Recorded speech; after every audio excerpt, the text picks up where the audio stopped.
buenas noches, bienvenidos a Terapia de Noticias. Gracias por estar otra vez, gracias por los mensajes de ayer, por acompañarnos como siempre. Está reunido en este momento el ministro Daniel Arroyo en Olivos. Esperemos, vamos a estar informando si hay novedades, el epicentro, y estamos hablando todos de esta crisis de la crisis, si podemos decir, desatada por este escándalo en los sobreprecios en las compras de alimentos en medio del virus que no nos deja tranquilos. Veremos si hay novedades. Crisis que en realidad lo que hizo en las últimas horas fue correr o descorrer el velo sobre algunas cuestiones endémicas de la política argentina, algunas históricas, otras cuestiones más coyunturales, pero que han quedado expuestas con estos tropiezos de las últimas horas, desde el viernes para acá, podríamos decir. Vamos a los hechos. Hoy hubo una renuncia. Gonzalo Calvo, secretario de Articulación de Política Social del Ministerio de Desarrollo Social, renunció hoy como consecuencia de este escándalo. Una renuncia, veremos si es la única. Lo que me dicen es que hay por lo menos 10 personas involucradas y que podrían estar en el ojo de la tormenta. Vamos a estar informando, tenemos gente ahí también en un móvil en Olivos. Y es interesante ver qué es lo que pasa con esta renuncia, porque recordemos que Calvo es un hombre, ya lo vamos a hablar con Beto Valdés, de los intendentes. Representa el poder de los intendentes en el gabinete. Entonces, si es el único, va también representar una pérdida de poder de Zapata, de Alberto Fernández, que son los intendentes. Vamos a ver, por eso digo, hay que ser prudentes. Se corre el velo también sobre algo estructural y sobre lo que venimos hablando hace tiempo, pero no sé si del modo en que se merece, que son los kioscos de la política y del Estado argentino. Voy a insistir en esta expresión. Los kioscos innumerables que proliferan en el Estado y en la política argentina desde hace décadas. ¿Por qué esta compra millonaria con sobreprecios se hizo a través de intermediarios? Si ustedes miran el registro, no solo de este gobierno, sino de las últimas décadas, en general, ahí hay más intermediarios que proveedores alimenticios. ¿Por qué? Porque el Estado paga a veces a 90 días, a 180 días, y para las empresas alimenticias es complicado tener esa factura en la mano en un país con casi 50% de inflación. Entonces hay que saber de política, hay que saber moverse, hay que conocer secretarios, hay que golpear puertas, y por eso hay gente que vive de la administración hace años y vive muy bien. Por supuesto, en muchos casos, veremos si avanzan estas presentaciones en la justicia que van a hacerse en las próximas horas, también funcionarios viven de esto. A veces el sobreprecio incluye este tipo de prácticas. Estamos esperando, como decía. El episodio de estas últimas horas también mete un poco de ruido en la relación entre Alberto Fernández, su gabinete y las organizaciones sociales comandadas por el movimiento Evita, que estaban esperando recibir alimentos más o menos por 12 millones de kilos, insisto, 12 millones de kilos para paliar la crisis social, entre otras, que genera esta pandemia. Esta operación en realidad todavía no llegaba ni a la mitad de esto, o sea que todavía faltaba entregar muchísimo. Y por último, interpela también este traspié al gabinete de Alberto Fernández, sobre cuya idoneidad han empezado a preguntarse actores del establishment económico y de la propia política. Acá empiezan a aparecer los miserables de siempre, dispuestos a poner la cara cuando las cosas van bien y dispuestos a esconderse cuando las cosas no van del todo bien. Veamos cuáles son los peronistas que han aparecido en las últimas horas y vamos a entender por qué Alberto Fernández aparece prácticamente solo con un gabinete que no es del todo idóneo, por ejemplo, para los empresarios. Hoy hablaba con alguien que estuvo en la reunión de Alberto Fernández, el jefe de gabinete, con los empresarios, que me decía, acá hay un problema de timón. ¿Cómo vamos a hacer para ir aligerando el aislamiento de la sociedad si no tenemos claro alguien que mande? Falta un Labaña, Bueno, empezaron a recordar, ya forma parte todo del pasado, pero empiezan a discutirse estas cuestiones que son muy relevantes porque la crisis que se viene en el mundo es muy fuerte. Recordemos que en este momento está funcionando la Argentina solamente el 30% del PBI privado. 30 o 35%. Si le agregamos a los estatales, incluso es menos. Entonces, urge salir de la mejor manera de esta cuarentena. Hoy se estuvo discutiendo, vamos a informar a lo largo del programa sobre este tipo de información y estas contingencias. Le voy a preguntar a cada uno de mis compañeros cuáles son los temas que vamos a tratar, empezando por el amigo Beto Valdés. ¿Cómo andás, Beto? ¿Qué tal, Pancho? ¿Cómo te va? ¿Todo bien? ¿Qué tenemos? Recién hablabas del escándalo de los medicamentos. Vamos a hablar precisamente quién es Gonzalo Calvo. ¿Y es realmente el responsable? ¿Quién lo puso ahí? ¿Él realmente firmaba o hay otra persona que firmaba? Bueno, hay muchos interrogantes y una crisis política que vos anticipabas con diferentes actores. Hernán Capielo. ¿Qué hace? ¿Cómo andás, Pancho? ¿Cómo andás? En pleno programa ayer dimos el adelanto de que Amado Vudú obtenía la libertad, arresto domiciliario, y ayer lo vimos al filo de la medianoche llegando a su casa de Barracas. ¿Va a seguir en ese domicilio? ¿Va a seguir con arresto domiciliario? ¿O Amado Vudú puede volver a la cárcel? Te voy a contar en un ratito qué es lo que hoy se decía en tribunales, las objeciones que se alzaron en contra de la decisión del juez obligado, y hay que ver si efectivamente esta decisión queda así o si va a ser revisada. Querida Laura Serra, bienvenida. Pero muy buenas noches, Pancho. Y bueno, yo te traigo novedades del Congreso porque vos sabés bien que hace una semana, aquí también en este espacio, comentábamos esta idea de Massa que anunció con bombos y platillos que iba a recortar las dietas de los legisladores en un 40%. Y te voy a contar en qué quedó toda esa novela, una saga, que bien vale la pena. Fue una saga que no terminó demasiado bien para el presidente de la Cámara de Diputados. Después te lo cuento. ¿Qué tal, Daniel Atilio Santa Cruz, hoy sin barbijo? ¿Cómo le va, don Francisco Javier Olivera, mi querido Pancho? Sí, bueno, el lunes, Pancho, no termina la cuarentena, tenemos para largo con la cuarentena, pero podemos decir que el lunes termina una etapa y comienza otra. Termina la etapa del aislamiento y comienza la etapa del distanciamiento social.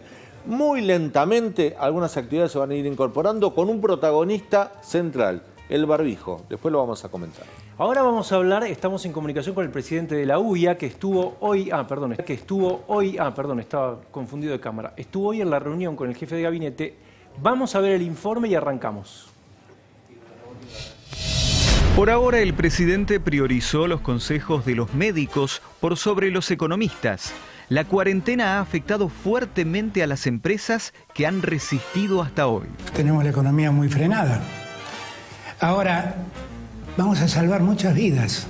El pedido a gritos de reactivar la actividad económica ahora sí parece haber calado hondo en la cabeza del presidente, que reunió a la CGT y a la Unión Industrial para ver cómo empieza a girar la rueda de nuevo. Pero por el otro oído del presidente sigue entrando la información de los infectólogos, que indican que lo más prudente sería continuar con la cuarentena un tiempo más y no echar a perder lo logrado hasta acá. La cuarentena va a seguir, lo que podemos hacer es flexibilizarla. La cuarentena tendrá otra forma y otras características, pero esto de decir levantar sería una irresponsabilidad. Una de las posibilidades para empezar a flexibilizar la cuarentena sería obligar a la sociedad a usar barbijo en las calles, lo cual ya empezó a implementarse en algunas provincias de modo oficial, pero en la ciudad y provincia de Buenos Aires por ahora es solo una recomendación. Apelamos a la responsabilidad de cada uno a taparse la boca. ¿Salud o economía? ¿Cuál será la prioridad de Alberto en esta nueva encrucijada que se le plantea? Miguel Acevedo, buenas noches, gracias por atendernos. Hola, ¿qué tal? Buenas noches.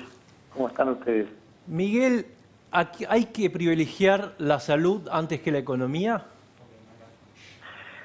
Bueno, yo creo que sí, pero es una política del gobierno. O sea que nosotros estamos detrás de esa política y trataremos de hacerlo lo más posible. Yo creo que igual acá va a tener que haber un equilibrio, ¿no? O sea que eso es lo que vamos a tratar de ir buscando. ¿Esperaban antes de ir a ver al jefe de gabinete que se aligerara un poco más rápido la cuarentena? No, nosotros sabíamos que la cuarentena no iba a abrirse de un día para otro, es imposible. Mismo hace tiempo que veníamos planteando el tema de que los bancos deberían haber estado siempre abiertos, pero ahora también entendemos que esa apertura tiene que ser, después de casi 30 días va a tener que ser paulatina, porque si no se va a golpear en los bancos lo que pasó el viernes pasado, o sea, que puede pasar con las empresas que tienen que depositar o cubrir cheques. Entonces, ahí veo que por lo menos lo que nos comentaron era que iban a hacerlo en los bancos, iban a hacer todo a través de dar turnos, así como se hizo ahora con los jubilados, ¿no? ¿Y no temen que pueda pasar algo parecido a lo que pasó el viernes con los bancos? Es que si, a ver, los bancos antes de la cuarentena ya trabajaban con un sistema y un protocolo que era muy bueno y que hacían entrar a la gente de a poco. Claro, por supuesto, después de 30 días se necesita hacer algún tipo de turnos también día por día, o sea, posiblemente van a dar más horarios y solamente que entre la gente que haya pedido turno con anterioridad. Entonces ahí en una semana puede regularizarse el sistema bancario, no va a ser de un día para otro, ¿no? Miguel, Laura Serra lo saluda, buenas noches. Para preguntarle, Serra lo saluda, buenas noches. Para preguntarle qué actividades podrían empezar a soltarse, entre comillas, a partir de esta flexibilización de la cuarentena que comenzaría a partir del próximo lunes. ¿Qué recomendación o qué sugerencias le han llevado hoy al gobierno? Acá hay dos cosas, y eso lo vimos hoy en la reunión que fue muy productiva en ese tema. O sea, entendimos dos cosas. Una son las actividades que se podrían realizar y otra es el transporte. O sea, yo creo que acá es clave cómo se va a mover las personas para poder ir a las distintas o comercios o a la industria. Es distinto también lo que va a ser en el interior del país, pero si nosotros nos fijamos en Buenos Aires, el Gran Buenos Aires y las distintas ciudades grandes, como puede ser Córdoba, Mendoza, ahí el problema no está en la industria que se va a abrir, sino cómo va a llegar la gente, los trabajadores a esa industria. Entonces, ahí tenemos un tema, la logística, y eso se va a tener que coordinar, por ejemplo, haciendo distintas, o sea, que no haya picos de transporte, o sea, buscar salir de las horas picos, ¿no? Acevedo, Daniel Santa Cruz lo saluda, ¿cómo le va? Hoy en la reunión que se hizo junto con el jefe de gabinete, en la cual ustedes participaron, quedaron en que cada sector le va a llevar un plan al gobierno para poner en actividad nuevamente a cada uno de los sectores de la economía, y ese plan, por supuesto, va a estar evaluado por el Ministerio de Trabajo, el Ministerio de Producción y el Ministerio de Salud. Pero ustedes tienen que llevar cada área de la economía un plan para ver cómo se puede reactivar esa actividad, siempre y cuando respetando lo más posible el aislamiento. Exactamente, exactamente. Pero eso después, la decisión está totalmente en manos del gobierno, yo creo que principalmente de este grupo que va a decir, de acuerdo, o sea, que está manejando el tema de salud. Pero hoy tenemos actividades exceptuadas. Nosotros pensamos en que esto es un 7,3% de la población. Por eso es que hoy el movimiento a la ciudad de Buenos Aires, estamos hablando en lo que es Buenos Aires, ¿no? En ese movimiento hoy es por ahí 1/3 de lo que era normalmente. Ahora, después hay que ver si se quiere operar al 50% de las industrias. Por eso acá hay muchas opciones que se pueden hacer, ¿no? Y eso por ahí significaría el 1% más de población. Y después, ¿qué tipo de actividades? Hay actividades que se puede trabajar, todo el comercio digital, el comercio de cercanía, todo lo que es textil, calzado para eso, tabaco, plásticos, juguetes, pinturas, maquinaria. Bueno, todo eso es lo que nosotros le estamos dando al gobierno para que después ellos vayan decidiendo de acuerdo a cómo es la logística en los distintos sectores, cuáles van a poder abrir o no. Esto no es una cuestión matemática. Van a tener que decir hasta dónde queremos que la gente se mueva y cuánta gente se va a mover y cómo se va a mover, ¿no? ¿Qué tal, Acevedo? Hernán Capielo, ¿cómo le va? ¿Usted está pensando más o menos que en un 50% de la actividad económica? ¿Más o menos ese porcentaje? Puede ser que en algunos, según los lugares. O sea, yo hoy no lo podría saber porque eso lo va a decidir otras personas. O sea, yo lo que le puedo decir es qué significa cada sector, qué movimiento de trabajadores tiene y qué movimiento de, por ejemplo, facturación representa, o sea, qué ingresos representarían.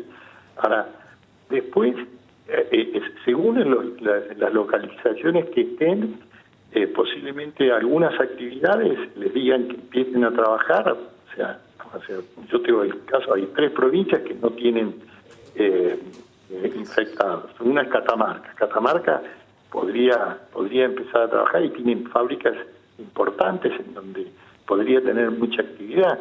Pero eso ya son decisiones que no las vamos a tomar nosotros. Esas son decisiones que van a tomar el comité de crisis que armó el presidente. Y Acevedo, ¿alguno le preguntó sobre la posibilidad de que usen barbijos los que viajen? Sí, esa es una pregunta que justamente se hizo. Sí. Y dijeron que sí, que era conveniente. Que era posible. Sí. Está la tesis de que en Asia están acostumbrados a usar barbijos. Acá, sinceramente, no estamos acostumbrados a usarlo. Y bueno, eso siempre ayuda, ¿no? ¿Están despidiendo gente ya las empresas? No. No, algunas. Tampoco hay muchas. Yo creo acá. Algunas sí, algunas constructoras sí, ¿no? No, las constructoras tienen un régimen especial de trabajo, porque la mayoría de las obras que se contratan, después cuando se suspenden por alguna causa, ellos tienen un régimen especial que no es que se despidan, sino que van a un fondo de desempleo hasta que vuelva a operarse la obra.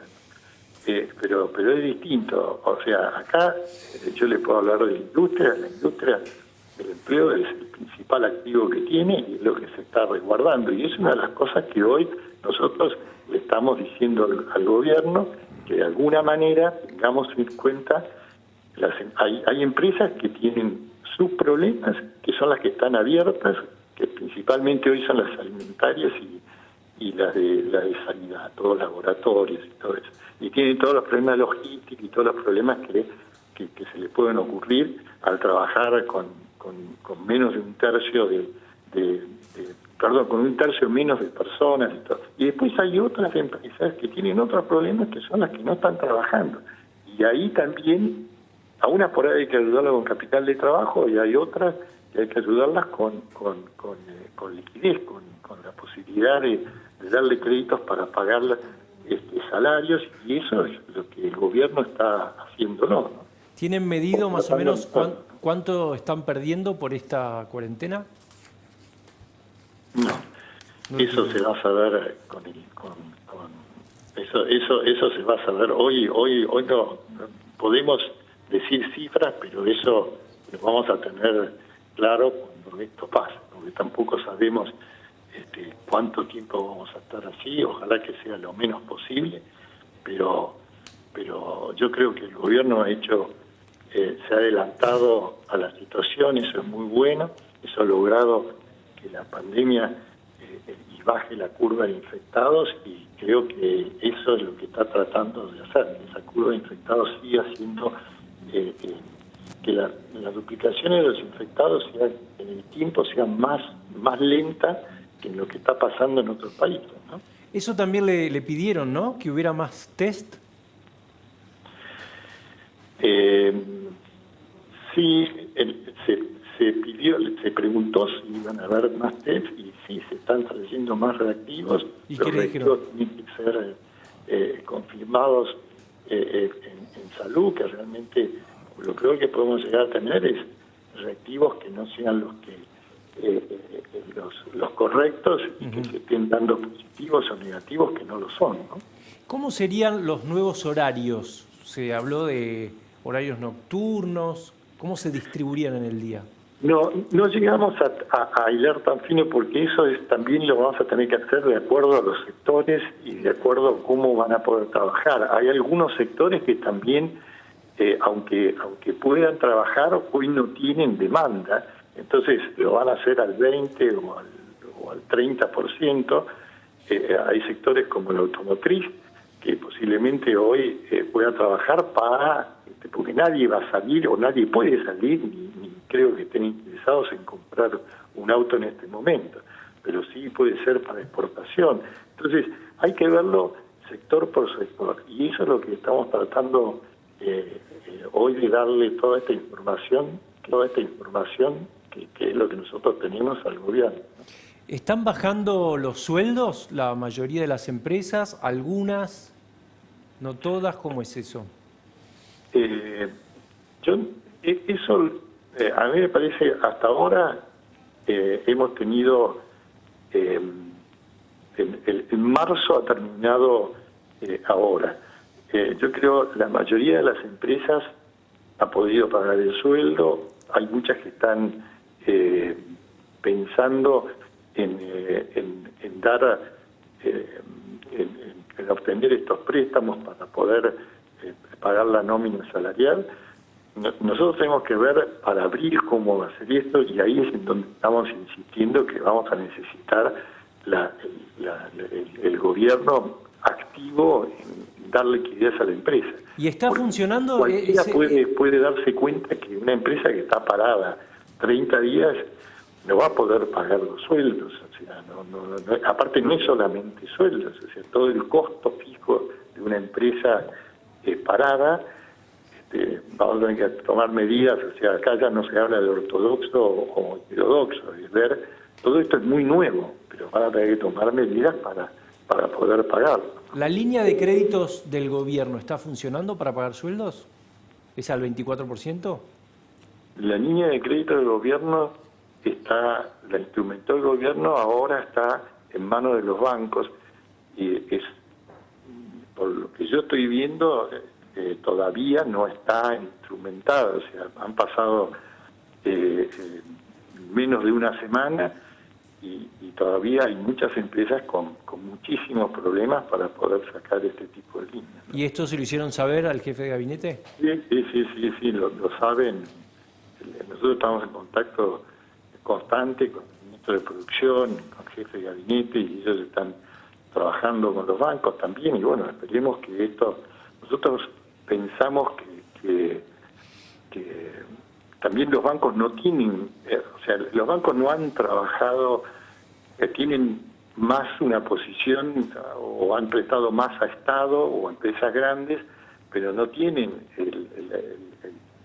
todas las carpetas de las pymes o sea, no los tienen muchos como clientes a las pymes. Y esas son las pymes que están necesitando hoy financiamiento. O sea, hoy el problema es más los bancos que el gobierno, dice usted.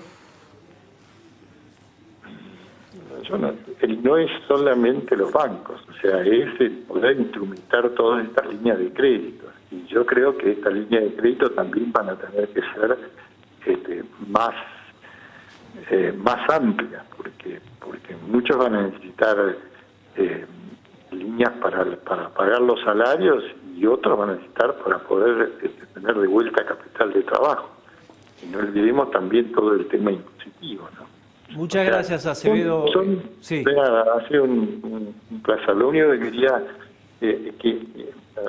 decir, ampliar en esto, es que hay que tener en cuenta que esto es, en todo el mundo, es algo que no ha pasado nunca. Estamos claro. Todos aprendiendo eso. Estamos todos aprendiendo. Gracias, muy amable. Tremendo, ¿no? Sí, además hubo, por ejemplo, una conocida cadena de comidas rápidas que abonó el sueldo ayer de sus empleados el 50%. Digamos, por eso le preguntaba, ¿no? Claro, digo, hay otras empresas que no son pymes que están pagando menos el salario, el 50% del salario de sus trabajadores.